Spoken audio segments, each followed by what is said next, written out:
Welcome to ఉద్యోగ అన్వేషణ channel. 9th జనవరి 2024 editorials చూద్దాము. ఎవరికి పట్టని పర్యావరణ పరిరక్షణ.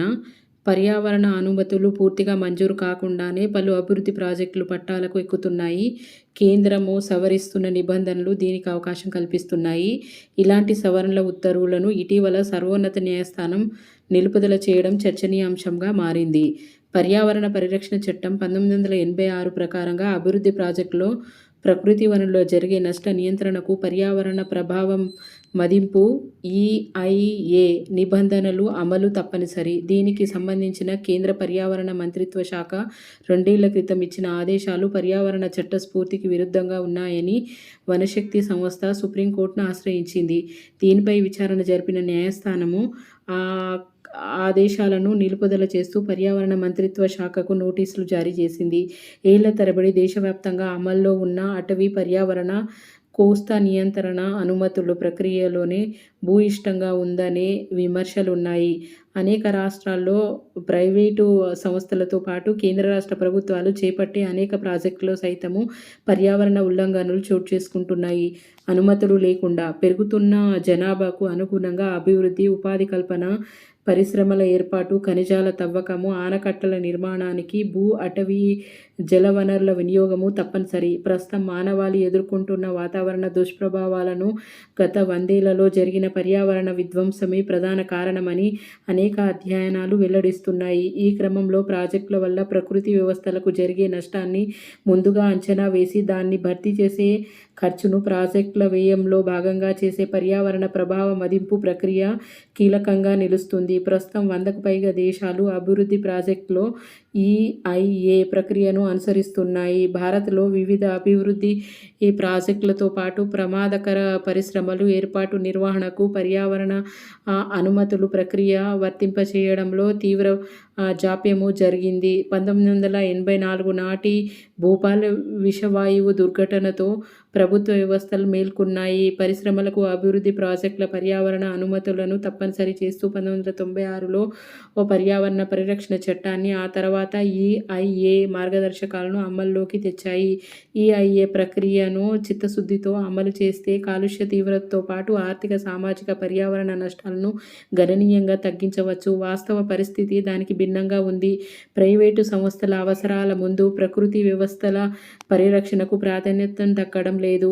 పైగా ప్రభుత్వ అనుమతులు వేగంగా మంజూరు అవుతున్నాయి. ఈ ప్రక్రియను మరింతగా సరళతరం చేయడానికి 3 ఏళ్ల క్రితం చేసిన ప్రయత్నాలు వివాదాస్పదమవడంతో ఓ కేంద్రము వెనక్కు తగ్గింది. ప్రాజెక్టులకు అనుమతులిచ్చే ప్రక్రియలో జాప్యం జరుగుతూనే నేపంతో కేంద్ర పర్యావరణ మంత్రిత్వ శాఖ 2006 నుంచి 2023 మధ్య కాలంలో 110 సార్లు EIA నిబంధనల్లో మార్పులు తెచ్చింది. ఒక్క 2023లోనే 36 సార్లు మార్పులు చేశారు. ఇందులో భాగంగా పూర్తిస్థాయి అనుమతి లేకుండా పనులు మొదలుపెట్టే స్వేచ్ఛను కల్పించారు. ఇది సుప్రీంకోర్టు దృష్టికి రావడంతో వాటిని నిలిపివేస్తూ ఇటీవల ఆదేశాలు జారీ చేసింది. EIA నిబంధనల ప్రకారంగా ప్రభుత్వ, ప్రైవేటు సంస్థలు చేపట్టే ప్రాజెక్టులు, పరిశ్రమలకు అనుమతులు తప్పనిసరి. అటవీ భూముల బదలాయింపులో అటవీ పరిరక్షణ చట్టం, ప్రత్యామ్నాయ నవీకరణ చట్టము వర్తిస్తాయి.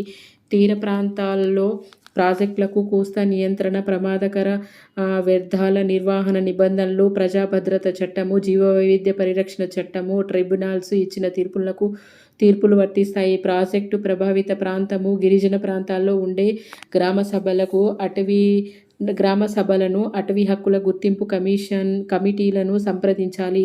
ప్రాజెక్టును అనుమతులు దక్కిన తర్వాత నిబంధనను ఎలా పాటిస్తున్నారనే దానిపైన యాజమాన్యాలు 6 నెలల్లోకోసారి నివేదికను ఇవ్వాలి. వాటిని నిపుణులు, కమిటీలు పర్యవేక్షించాలి. ఈ ప్రక్రియ మొక్కుబడిగా సాగుతూ ఉంది. వ్యవస్థల బలోపేతము అత్యవసరము. సహజ వనరుల వినియోగంలో అడ్డగోలుగా నియామకాలను ఉల్లంఘించే సంస్థలపై చర్యలు తీసుకోవడంలో ప్రభుత్వ వ్యవస్థలు విఫలమవుతున్నాయి. 2019-22 మధ్య పర్యావరణ నేరాలకు సంబంధించి దేశవ్యాప్తంగా 1737 క్రిమినల్ కేసులు నమోదయ్యాయి. వాటిలో 39 మందికి శిక్షలు పడ్డాయి. 3 ఏళ్ల క్రితము విశాఖలో LG పాలిమర్ విషవాయువు ప్రమాదము 12 మంది పొట్టన పెట్టుకుంది. ఈ ఘటనపైన నియమించిన కేంద్ర రాష్ట్ర స్థాయి కమిటీల నిపుణుల కమిటీలతో పాటు హరిత ట్రిబ్యునల్ సైతము పర్యావరణ అనుమతులు మంజూరుతో డొల్లతనాన్ని పట్టి చూపించింది. పర్యావరణ నష్టాన్ని నియంత్రించడానికి ఏర్పాటైన జాతీయ హరిత ట్రిబ్యునల్ దేశ రాజధానితో సహా వివిధ ప్రాంతాల్లో 5 చోట్ల ఉన్నాయి. ఇవి పూర్తి స్థాయిలో సమస్యలను పరిష్కరించలేకపోతున్నాయి. ప్రతి రాష్ట్రంలో కనీసము ఒక్కో హరిత ట్రిబ్యునల్ ఏర్పాటు చేయాల్సిన అవసరం ఉంది. చట్టం ప్రకారంగా ప్రకృతి వ్యవస్థల పరిరక్షణ, కాలుష్య నియంత్రణలకు అవసరమైన అన్ని చర్యలు తీసుకోవడము ప్రభుత్వాలు, పరిశ్రమల బాధ్యత. ఇకనైనా EIA నిబంధనలకు కట్టుదిట్టంగా అమలు చేయాలి. ఉల్లంఘనను వేగంగా గుర్తించి కఠిన చర్యలు తీసుకోవడంతో పాటు నష్టాల భర్తీ చర్యలను చేపట్టాలి. పర్యావరణ అనుమతుల ప్రక్రియ పటిష్ట అమలుకు అవసరమైన సిబ్బంది, నిపుణులను నియమించిన సాంకేతిక ఆర్థిక వనరులను సమకూర్చాలి. భారీగా జరిమానా. కేంద్ర పర్యావరణ మంత్రిత్వ శాఖ క్షేత్రస్థాయిలో తగినన్ని వ్యవస్థాగత ఏర్పాట్ల లేకపోవడం వల్ల అనేక చట్టాలతో ముడిపడ్డ అనుమతులు ఉల్లంఘనలను గుర్తించడం క్లిష్టంగా మారింది. సగటున దేశవ్యాప్తంగా ఏటా 2000 ప్రాజెక్టులకు వివిధ అనుమతులు మంజూరవుతున్నాయి. వీటితో పాటు అప్పటికే కొనసాగుతున్న ప్రాజెక్టులు క్షేత్రస్థాయిలో పరిశీలించడానికి పర్యావరణ మంత్రిత్వ శాఖలో దాదాపుగా 80 మంది సిబ్బంది పనిచేస్తున్నారు. అనుమతులు ఉల్లంఘనపైన పౌర సమాజము, సేవా సంస్థలు, హరిత ట్రిబ్యునల్, న్యాయస్థానాలు ఆశ్రయిస్తే తప్ప స్పందన ఉండడం లేదు. ఇప్పటికే చాలా నష్టం జరిగిపోతుంది. 2022-23లో దేశవ్యాప్తంగా వివిధ ప్రాజెక్టులో పర్యావరణ చట్టం నిబంధన అతిక్రమణపైన జాతీయ హరిత ట్రిబ్యునల్ ₹39,000 కోట్ల జరిమానా విధించింది. ఇది యాక్చువల్లీ 8 డిసెంబర్ ఎడిటోరియల్. ఇప్పుడు చెప్పేది 9 డిసెంబర్ ఎడిటోరియల్ చూద్దాము. చమురు కొనుగోళ్లు, చెల్లింపు చిక్కులు. ఇండియా చమురు అవసరాల్లో 86% దిగుమతులే ఆధారము. చమురులకు డాలర్లో చెల్లింపుల కోసము భారత్ భారీగా విదేశీ మారక ద్రవ్యం వెచ్చించాల్సి వస్తుంది. ఈ క్రమంలో డాలర్ల బదులు రూపాయల్లో చెల్లింపులను జరపాలని ఇండియా చూస్తుంది. ఈ విషయంలో పలు సమస్యలు నెలకొన్నాయి. భారత్ 2022-23లో దాదాపుగా $15,750 కోట్ల విలువైన చమురును దిగుమతి చేసుకుంది. మొత్తము చమురులో 58% Saudi Arabia, Iran, United Arab Emirates, UAE నుంచి అందింది. 2023-24 ఆర్థిక సంవత్సరము ఏప్రిల్-నవంబర్ మధ్య భారత్ చమురు బిల్లులు దాదాపుగా $11,340 కోట్ల. ఇంతకు ముందు ఏడాది అదే కాలంతో పోలిస్తే భారత్ 0.6% ఎక్కువ చమురు దిగుమతి చేసుకున్నాయి. ఈ ఏడాది తక్కువ బిల్లు చెల్లించింది. అంతర్జాతీయ చమురు ధరల కొంత తగ్గడము, రష్యా తగ్గింపు ధరపైన విక్రయించడమే దానికి కారణము. ప్రస్తుతం ఆర్థిక సంవత్సరం ఇప్పటిదాకా భారత చమురు దిగుమతుల్లో 40% రష్యా నుంచే వచ్చాయి. చమురుకు డాలర్లో చెల్లింపులు జరపవలసి రావడము భారత్ పైన ఆర్థిక భారం పెంచుతుంది. దీన్ని తగ్గించుకోవడానికి డాలర్లకు బదులు రూపాయల్లో చెల్లింపులకు ప్రోత్సహించాలని ఇండియా భావిస్తుంది. రష్యాకు కొంత మేరకు రూపాయల్లో చెల్లింపులు జరిగాయి. గత జూలైలో యునైటెడ్ అరబ్ ఎమిరేట్స్, UAE చెందిన అబుదాబి జాతీయ చమురు సంస్థ నుంచి 10 లక్షల పీపాల చమురు కొనుగోలుకు రూపాయల్లో చెల్లించడానికి ఒప్పందం కుదిరింది. డిసెంబర్లో చెల్లింపులు సైతం జరిగింది.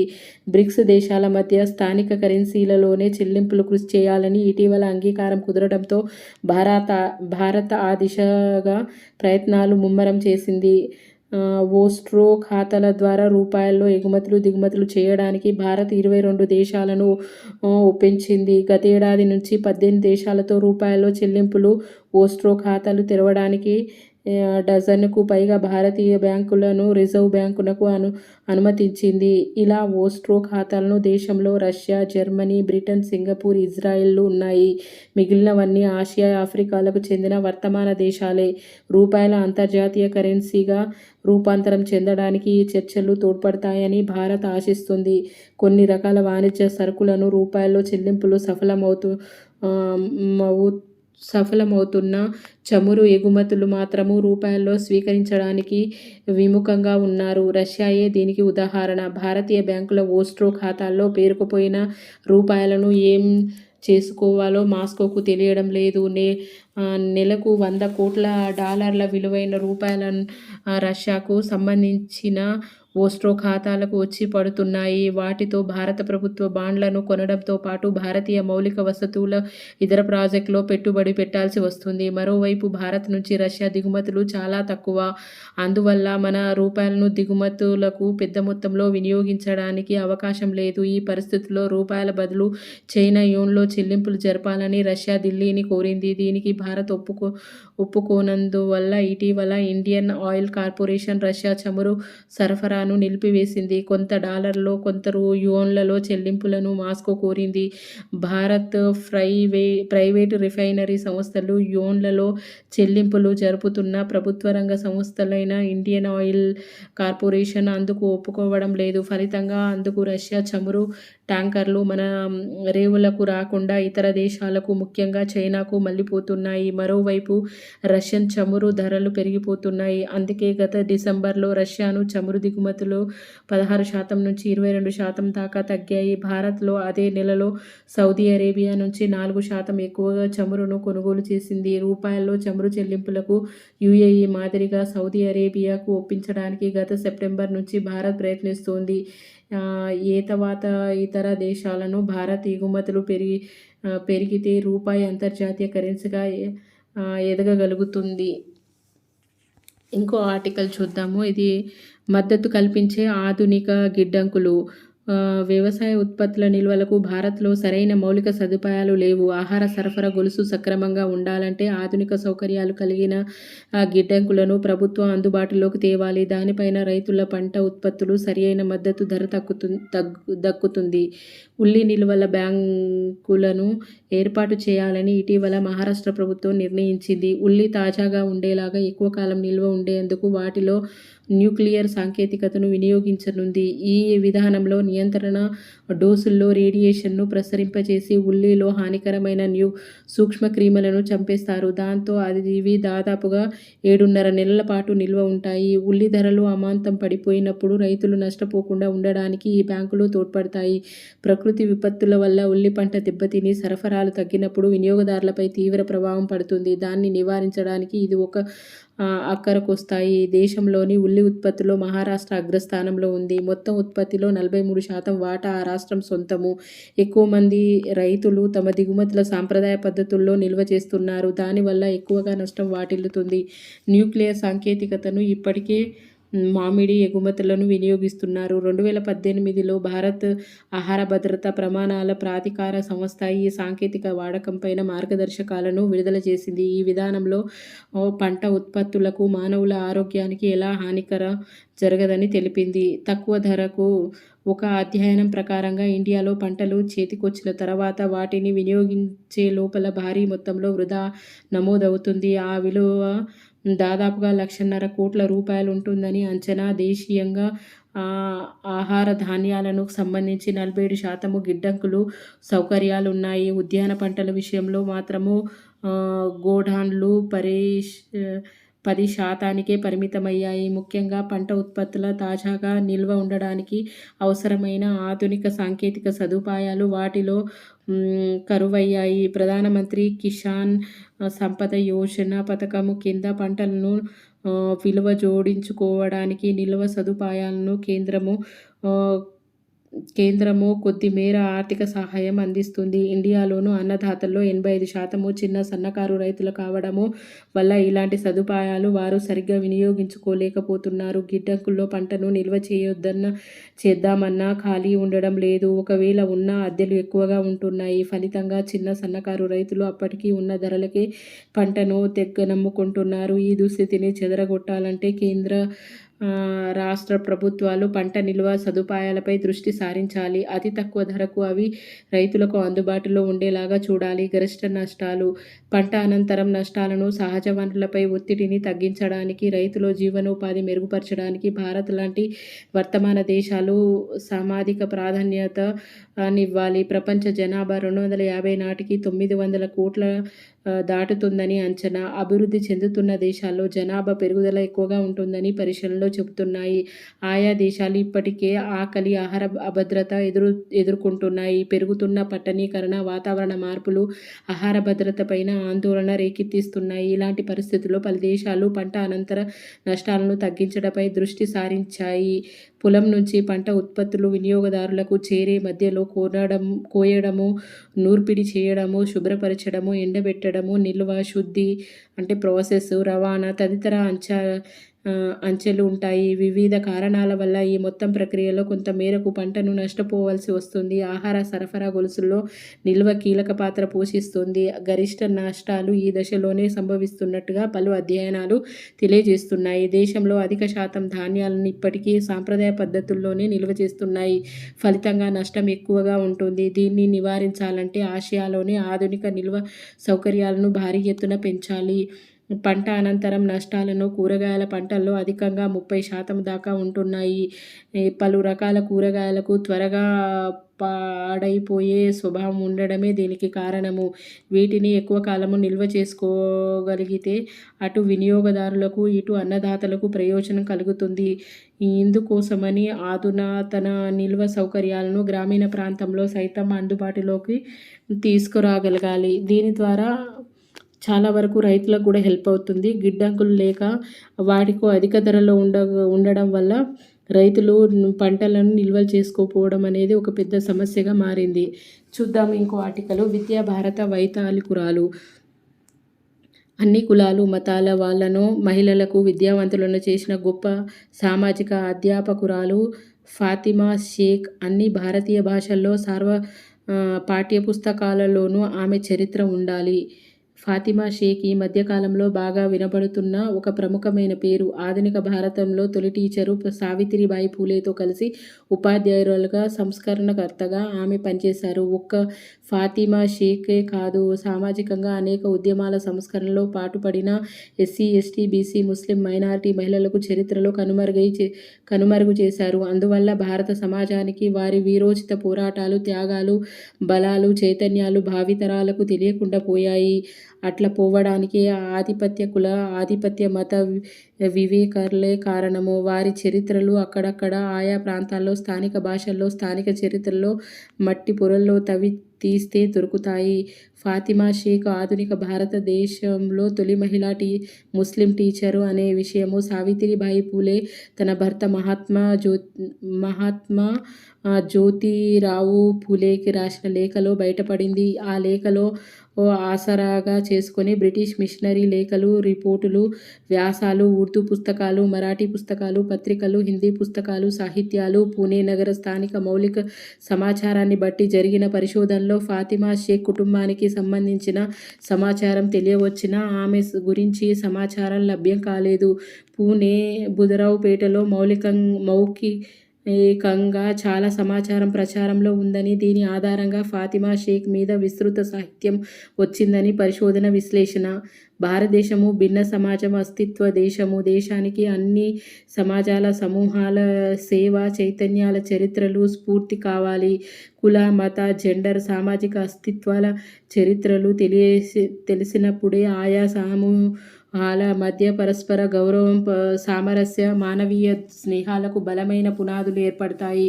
స్థానిక మౌఖిక సమాచారం విస్తృత వ్యాప్తిలో ఉన్నందువల్ల మహారాష్ట్ర బహుజన కులాల ఉద్యమకారులు, రచయితలు, చరిత్రకారులు, పరిశోధకులు, కళాకారులు ఎక్కడ ఏ ఉద్యమం చేసినా సావిత్రిబాయి, జ్యోతిరావు పూలేలతో పాటు ఫాతిమా షేక్ స్మరణకు ప్రస్తావించడం భాగమైనందువల్ల ఆ ఉదాత్తురాలి గురించి విశాల దేశానికి వెల్లడి అయ్యింది. విద్యారంగంలో విస్మరించలేని కృషి చేసినందువల్ల ఫాతిమా చరిత్రను మహారాష్ట్ర ప్రభుత్వం ఉర్దూ పాఠ్యపుస్తకంకు 2వ తరగతి బాలభారతిగా పెట్టడము అనివార్యమైంది. కానీ ఫాతిమా ఒక ఉర్దూ వాళ్ళకే పాఠాలు చెప్పలేదు. అన్ని కుల, మతాల వాళ్లకు, మహిళలకు విద్యావంతులను చేసిన గొప్ప సామాజిక అధ్యాపకురాలు. అట్లాంటి అధ్యాపకురాలి ఉర్దూ పాఠము వరకే కుదించడం ఆమె విశాల మానవీయ చరిత్రకు అన్యాయం చేసినట్టే అవుతుంది. ఆమె చరిత్రను మరాఠీ పాఠ్యాంశంలోనే కాక మొత్తం భారతీయ భాషల్లోనే కూడా తేవలసి ఉంది. ఫాతిమా షేక్ పూణేలోని గంజిపేట్ నివాసి. ఆమె జననము జనవరి 9, 1831. వీరి కుటుంబం ఉత్తరప్రదేశ్ నుంచి వచ్చి గంజిపేట్లో స్థిరపడిన చేనేత వస్త్ర వ్యాపారులు. చిన్నతనంలోనే తల్లిదండ్రులు పోగొట్టుకుని అన్నా ఉస్మాన్ షేక్ ఆలండ్లో పెరిగింది. అణగారిన కులాలకు, మహిళలకు పాఠశాలలు పెట్టేందుకు కుల వివక్షను వ్యతిరేకిస్తున్న పూలే దంపతులకు జ్యోతిబా తండ్రి బయటకు వెళ్ళగొట్టినప్పుడు వారిని ఆశ్రయం ఇవ్వడమే కాక తమ ఇంట్లోనే ఒక భాగాన్ని పాఠశాలగా మార్చిన ఉత్తముడు ఉస్మాన్ షేక్ ఎన్నో నిషేధాల్ని ధిక్కరించిన బడుగు వర్గాల వారి కోసము విద్యా వ్యవస్థల్ని ఏర్పాటు చేసే గొప్ప లక్ష్యాలున్న పూలే దంపతులకు అండగా నిలిచారు ఫాతిమా, ఆమె సోదరుడు ఉస్మాను. అట్లనే జ్యోతిరావు పూలే చదువు మధ్యలో ఆగితే తిరిగి జ్యోతిరావును పాఠశాలకు పంపాలని ఆయన తండ్రిని ఒప్పించి చివరికి ఒక మంచి మిషనరీ స్కూల్లో చేర్పించిన పండితుడు, బహుభాషా కోవిదుడు, గంజిపేట్ నివాసి మున్షీ గఫర్ బేగ్. తల్లిదండ్రులు లేని ఫాతిమా ఆమె అన్న ఉస్మాన్కి కూడా ఆయనే పెద్ద దిక్కు. ఈయన సహకారంతోనే ఫాతిమా కుటుంబం గంజిపేటలో స్థిర నివాసం ఏర్పరచుకున్నది. అట్లా జ్యోతిరావును ముస్లిం సమాజంలో చాలా సన్నిహిత సంబంధాలున్నాయి. ఆ సంబంధాల వల్లనే ఆయన మానవ మహమ్మద్ అనే స్తుతి గీతం రాశారు.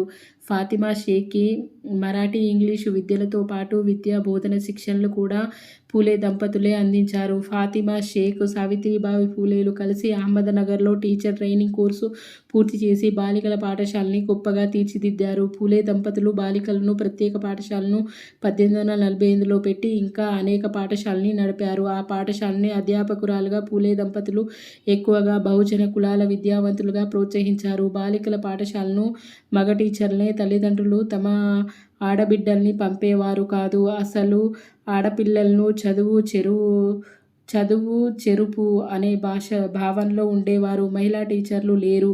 అట్లాంటి పరిస్థితుల్లో సావిత్రిబాయి చదువుకొని వారికి పాఠాలు చెప్పింది. ఆమె ఆదర్శంగా ఫాతిమా కూడా పూలే పాఠశాలలోనే చదువుకొని పాఠాలు చెప్పడానికి ముందుకు వచ్చింది. వీరిద్దరూ అహ్మద్నగర్లోని మేడం సింథియా ఫెరారే మిషనరీలో పూర్తిస్థాయి ఉపాధ్యాయురాలుగా ప్రభుత్వ గుర్తింపు ఉన్న విద్యా సంస్థల్లో టీచర్ ట్రైనింగ్ చేసి తొలి మహిళా అధ్యాపకురాలుగా సర్టిఫికేట్ను పొందారు. అట్లా ఉపాధ్యాయ వృత్తి విద్య శిక్షణ పొందిన తొలి ముస్లిం మహిళ ఫాతిమా షేక్.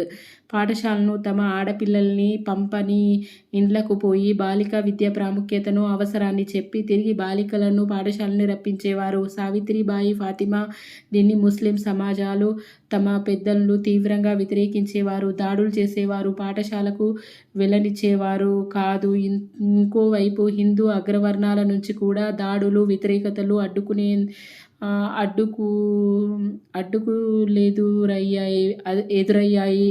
అడ్డంకులు ఎదురయ్యాయి. వాటన్నింటినీ ధైర్యంగా ఎదుర్కొని ఫాతిమా షేక్ పరదా చాటును ఇంటి నుంచి బయటకొచ్చి ఇల్లిల్లు తిరిగి ఇతర బాలికలతో పాటు ముస్లిం బాలికలను కూడా పాఠశాలలో చేర్పించడము ఒక ముస్లిం మహిళగా పెద్ద సాహసమే. ఎన్ని కష్టాలు ఎదురైనా బాలికా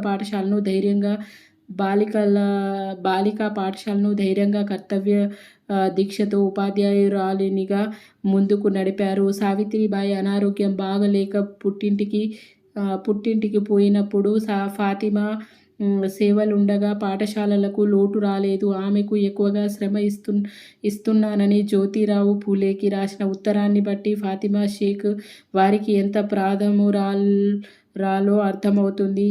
ఇది ఫాతిమా షేక్ చరిత్రను ఆయువు పట్టు. పూలే పాఠశాల నుంచి ఎలాంటి ప్రతిఫలాన్ని ఆశించకుండా అణగారిన కులాలను, మతాల సమాజాల ఉపాధ్యాయునిగా, సామాజిక కార్యకర్తగా, సంఘ సంస్కర్తగా సావిత్రిబాయి పూలే సహచరిణిగా ఫాతిమా చరిత్రలో ఎప్పటికీ నిలిచే ఉంటారు. ఆధునిక భారతదేశ మొదటి ముస్లిం ఉపాధ్యాయురాలు ఫాతిమా షేక్ గురించి సమగ్రంగా తెలుగు ప్రజలకు తెలియజేసిన జర్నలిస్టు, పరిశోధకురాలు, రచయిత సయ్యద్ నసీర్ అహ్మద్ అభినందనీయులు.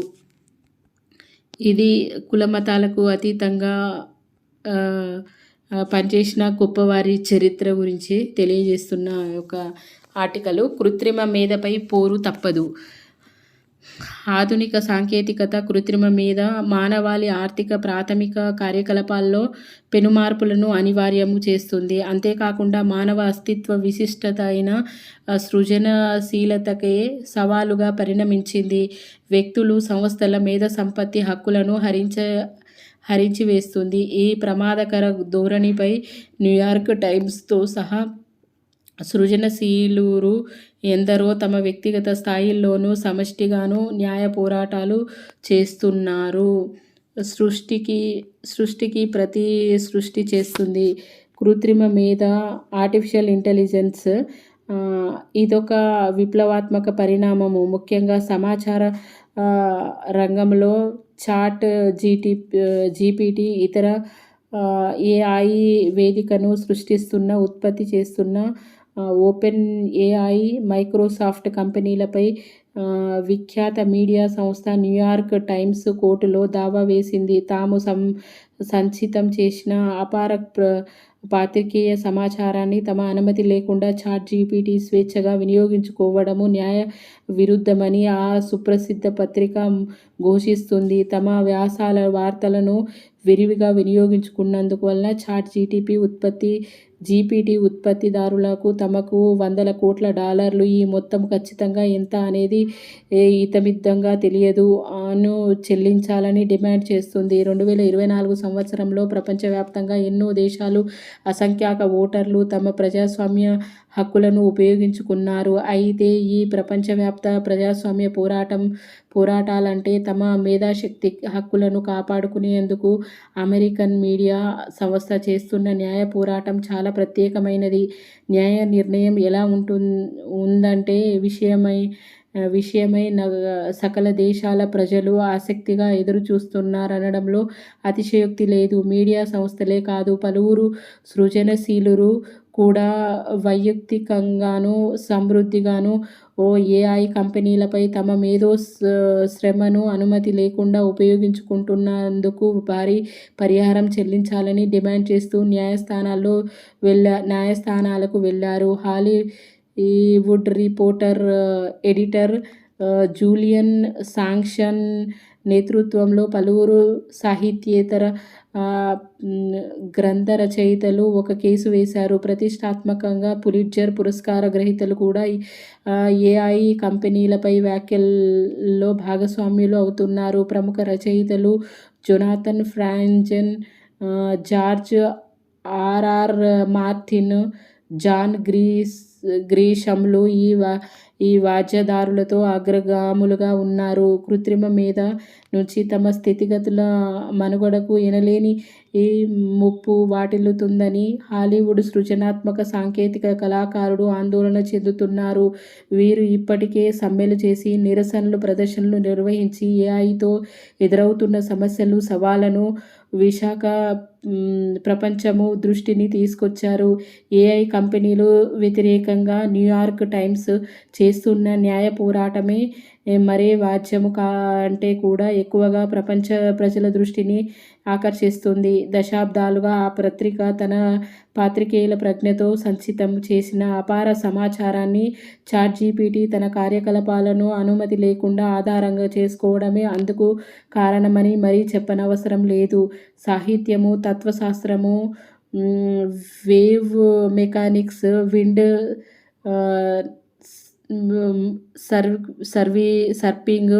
విండ్ సర్ఫింగ్ మొదలైనవి సమస్త వైవిధ్య జ్ఞాన రంగాలకు సంబంధించి ఇంటర్నెట్లో లభ్యమవుతున్న సమాచారాన్ని చాట్ జీపీటీ స్వేచ్ఛగా వినియోగించుకుంటుంది. ఆ స్వేచ్ఛ వినియోగమే ఏఐకు తీవ్రమైన సవాళ్లను, న్యాయపరమైన సమస్యలను తీసుకొస్తుంది. దాని న్యాయబద్ధతకు ప్రశ్నించేలా చేస్తుంది. వైజ్ఞానిక కాల్పనిక సాహిత్య దిగ్గజము ఐజాక్ ఆసిమోవ్ 1920-1942లో రచించిన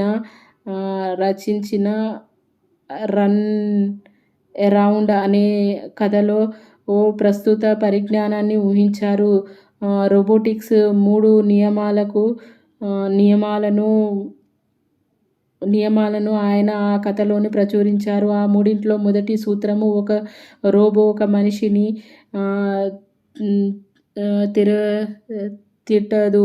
మిగతా 2 నియమాలు దీని నుంచి నిష్క్రమించితే మానవుల వల్ల రోబోలు హింసాత్మకంగా ప్రవర్తించడానికి అనుమతించకూడదన్న సత్య వచనాన్ని పలు తరాల పాఠకులు చదువుతూ వస్తున్నారు. అయితే ప్రస్తుత పరిణామాలు భిన్నమైనవి.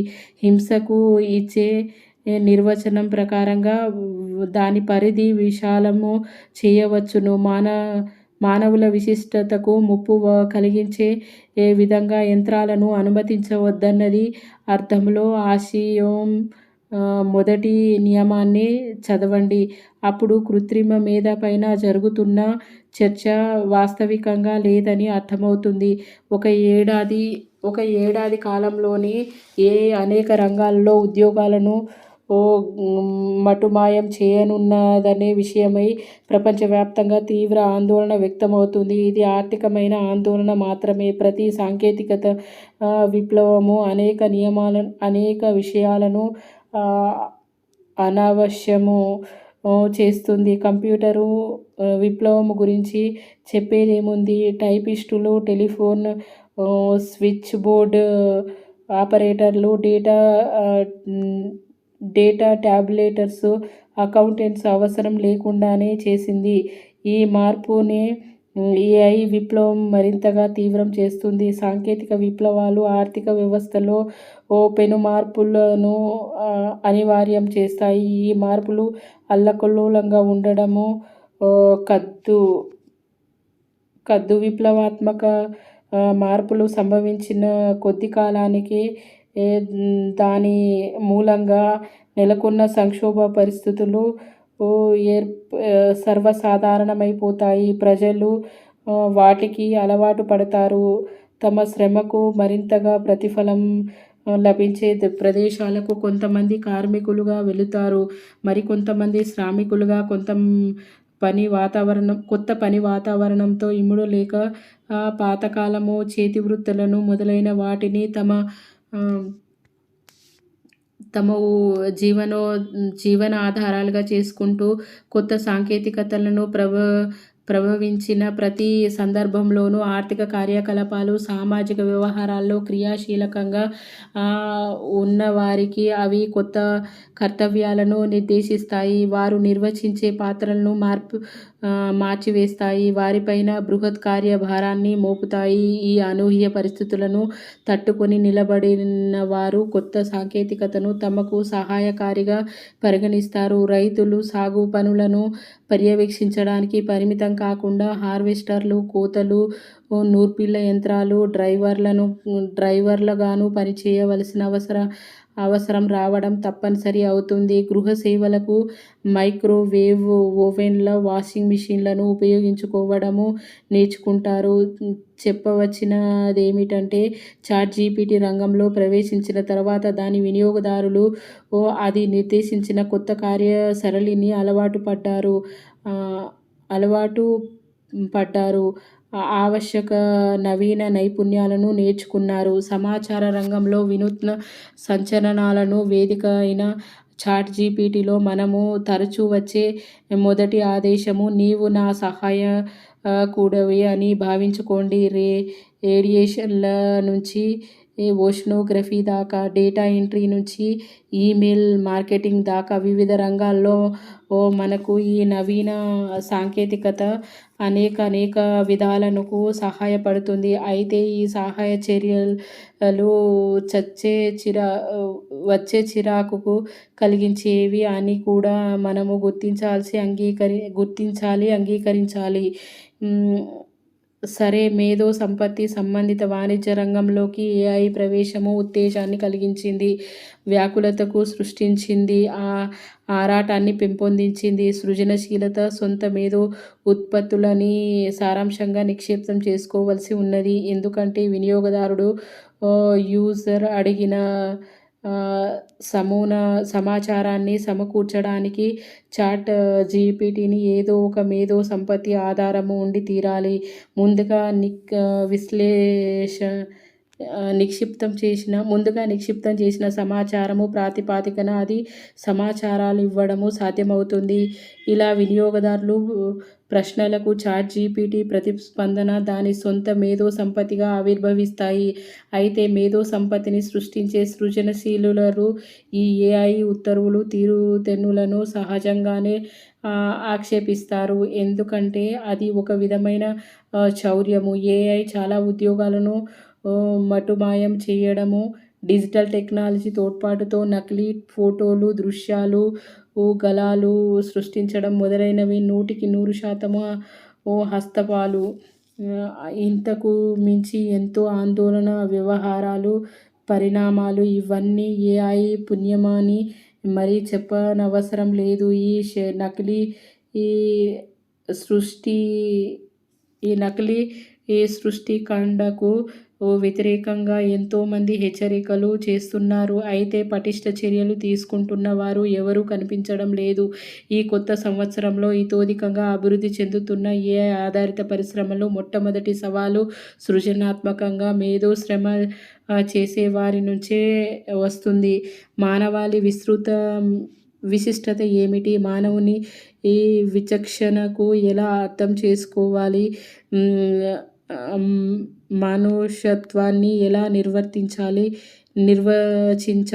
సహస్రాబ్దాలకు సకల సమాజంలో విజ్రులు ఈ ప్రశ్నలకు సమాధానం తెలుసుకోవడానికి ఆరాటపడుతున్నారు. ఏ దివ్యశక్తి మానవుడిని జీవకోటిలో ప్రత్యేకంగా నిలబెట్టింది? భాష, చింతన సామర్థ్యమా? ఆత్మీయ సమూహము, సొంత సమాజమా? సమిష్టి అనుభవాలు పదిలపరిచి భావితరాలకు అందించడమా? కృత్రిమ మేధ మౌలికతను ప్రశ్నిస్తున్న సవాళ్లు ఆ అతి నవీన సాంకేతిక తీరుతెన్నులపైన ఆక్షేపణల నుంచి అంతిమంగా ఆ ప్రశ్నలకు నిశ్చితమైన నిర్ణయాత్మకమైన సమాధానాలు లభించే అవకాశమున్నది. మేధో నైపుణ్యాలు విలువకట్టలేని మానవ సంపద. తమ సృజనశీలతను రక్షించుకునే విషయంలోనూ మానవులు ఎటువంటి రాజీకి అంగీకరించరు. మానవ సృజనాత్మకత వేల నిర్ణయించేందుకు ఎవరూ సాహసించలేనిది. పాత్రికేయ ప్రజ్ఞ ఆ సృజనాత్మక ఫలితమే కనుకనే దశాబ్దాలుగా ఆ ప్రజ్ఞతో తాము సంచితం చేసిన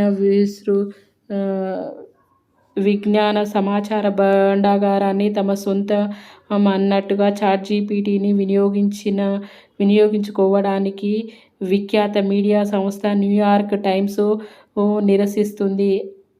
అనిర్దిష్ట మొత్తంలో $100 కోట్ల తమకు చెల్లించి తీరాల్సిందేనని ఖండితంగా డిమాండ్ చేస్తూ అధునాతన సాంకేతిక ఉత్పత్తిదారులు అయిన ఏఐ కంపెనీలపైన కోర్టులో దావా వేసింది. తమకు ఇంత శక్తిమంతులుగా, అనేక అపార సృష్టికర్తలుగా చేసిన సృజనాత్మకమైన శ్రమను ఇప్పుడు ఒక యంత్రాంగాన్ని వదిలివేసేందుకు మానవులు అంగీకరిస్తారా? అంగీకరించరు. ఎందుకనంటే అలా యాంత్రికంగా బానిసలు కావడం వల్ల మానవ జీవితం ఎటువంటి మినహాయింపు లేకుండా పూర్తిగా అర్థరహితమైపోతుంది. మరి కింకర్స్వ ఏమిటంటే ఈ ధరిత్రిపైన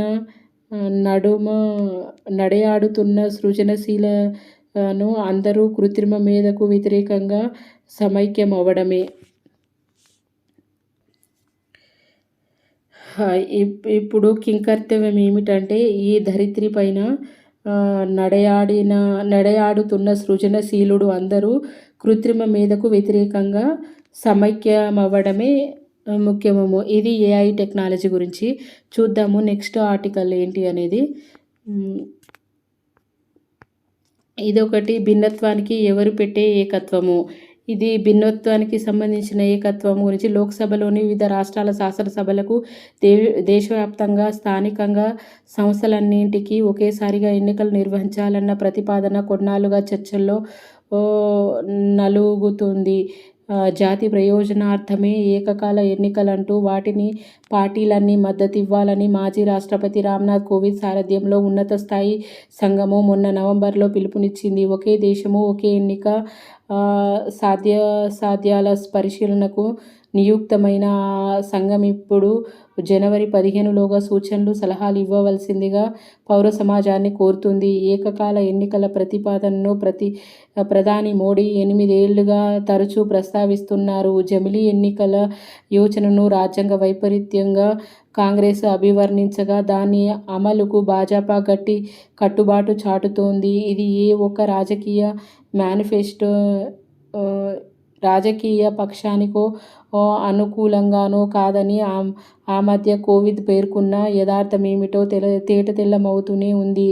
ఏటా 5-6 రాష్ట్రాల్లో అసెంబ్లీ ఎన్నికల నిర్వహణ ఖజానాకు పెను భారమవుతుందని పాలన పడకెక్కిస్తున్నందున ప్రభుత్వ శ్రేణులు వాటన్నిటినీ జమిలీ ఎన్నికలే పరిష్కారం అంటున్నాయి. 3.75 లక్షల కోట్ల డాలర్ల స్థూల దేశీయోత్పత్తితో ప్రపంచంలో 5వ అతిపెద్ద ఆర్థిక వ్యవస్థగా ఎదిగిన ఇండియాకు ఎన్నికల నిర్వహణ వ్యయభారమన్నది లెక్కలేనన్ని కాదు. ఎన్నికల బరిలో ఆపద మొక్కలకే తప్ప అప్పటికే అమలవుతున్న అభివృద్ధి కార్యక్రమాలకు ప్రవర్తన నియమావళి ప్రతిబంధకం కాబోదు. కోవిద్ కమిటీ చేతికి జమిలీ మార్గసూచి అందించడంలో భాగంగా వివిధ శాసనసభల కాలపరిమితిని పెంచడము లేదా తగ్గించడము ద్వారా ఏకకాల ఎన్నికల కోసము సిఫారసుల్ని లా కమిషన్ సిద్ధం అంటున్నారు. ఒకేసారి ఎలక్షన్స్ నిర్వహణ కోసము కొన్ని అసెంబ్లీలు రద్దు చేయడమన్నది రాజ్యాంగ మౌలిక సూత్రాలకే విరుద్ధము కనుకనే